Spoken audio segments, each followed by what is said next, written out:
So I am running a D&D campaign with some wonderful friends that I made last year. And because I am crazy, I have decided to build an entire world for this campaign. So I've started small, and I have a continent. This is the continent of Satir. Wonderful. This is where the story starts. I started small. Have I now made a entire world structure, geography, seasons? Yeah. The answer is yes. I have gone insane. But that's besides the point. The fact is, in this world, there is more than one continent. So I am going to show you all today drawing another continent for the city, because as if we go back to the first continent map, there is another continent right here, on the other side of the fire strait, as it were.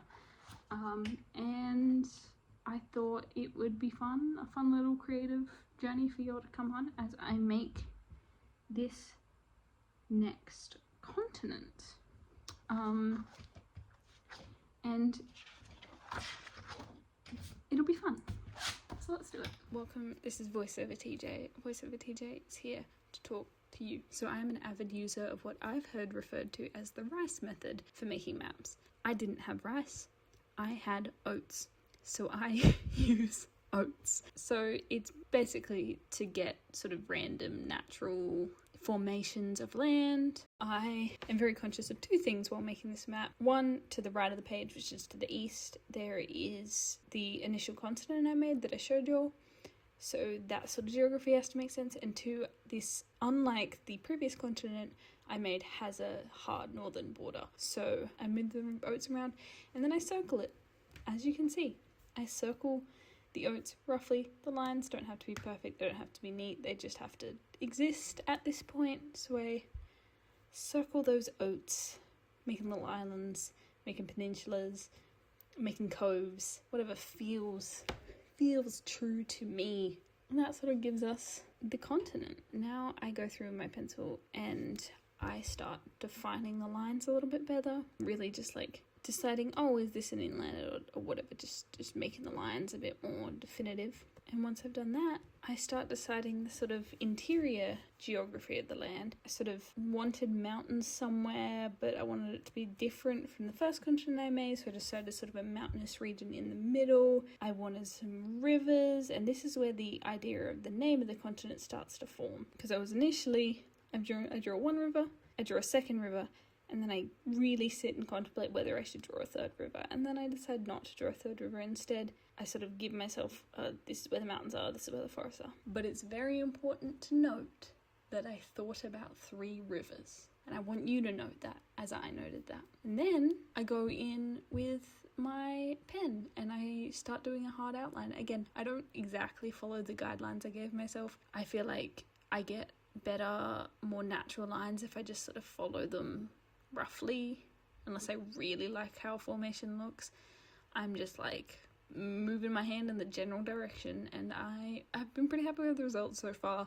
I think the beauty of the sort of rice method is that you do get sort of natural lines, and I think trying to stick hard to them sort of negates that. Anyway, once I got my hard outlines, I then begin the tedious but delightfully satisfying process of drawing all the mountains to represent the mountain ranges, which is great fun. So I draw a ton of mountains, mostly the same size, a couple of varieties. Partway through I decide that wouldn't it be an interesting landscape if there was a lake in the middle of this mountainous area. So I commit to that, and I bring my mountains into a certain point, sort of decide if I like the shape of the lake, and put a little lake there, because there can be. And then the tedious process of drawing a forest, because I wanted a forest over this side. I 1000% prefer drawing mountains over trees, because 2 little pointy lines is better than trying to make anything that looks vaguely tree-shaped. so the trees take so long. It's just so long of tree drawing. But once I have all my trees, I then need to start thinking more about the lore of the world, which I do while I'm erasing all my pencil lines, now that I have the finished continent. And the next step for me to start deciding the lore of the world, so I'm gonna just sort of roughly draw in where I think the capital would be. The first continent I drew is Satir, which is the 4 kingdoms. There are 4 separate kingdoms. I've decided that this entire continent is governed by one body. Don't know what their politics are yet, just know that it is one body that controls this entire island. Much like Australia, I suppose. The star equals a capital, circles equal other notable civilizations, and then comes the naming process. Now, you ask any of my players ever, you ask any of the people I've ever played D&D with, you know I am terrible with names. I don't think you can see, but on the little stack of sticky notes to the side, I am drafting names. My process for naming things is to decide what's important to this world. This is the place of 3 rivers, but there's only 2 rivers. What do you mean, TJ? I don't know. Lore reasons that I haven't decided yet, but that feels like a good hook or mystery or world building standpoint to be like, this is the place of 3 rivers. They only got 2 rivers. It opens the door for story, and that is what I'm thinking about at this point. I'm not making hard and fast rules because that will all depend on where my players decide to go. But anyway, back to how I name things. Is I decide what's important about the specific place, and I go to a wonderful website, which is Words in Different Languages, and I look up a word that is important to this place, and I find out what it is in a ton of different languages. Most of the time, I sort of smash 2 words together, so I've decided this place, rivers are important, so I'm looking up the word for river. I named the capital Triad because it's the place of 3 rivers. Wow, so clever, ha ha ha. I'm a genius. It's really hard to make up a word, so I don't make up a word. I find a word that is logically relevant, and then I turn it into a fantasy word, and that's how I name places. So the last thing I do is fit it into the geography of the rest of the universe, so I add Fire Strait, I add Ocean of Azure, and then I have my wonderful little finished map with all the details that sort of give it a basis, and then as my players come to the continent and learn more about it, I'll add more cities, I'll add new cool stuff, and that is how I make a continent. This has been VoiceOver TJ as I wrap up this map. Thank you for joining me on this delightful journey, and if anyone has a better way to name things, pretty please tell me, because I am doing my best. And that's how I make a continent.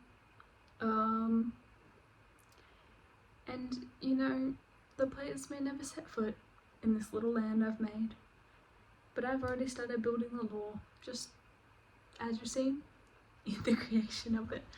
And maybe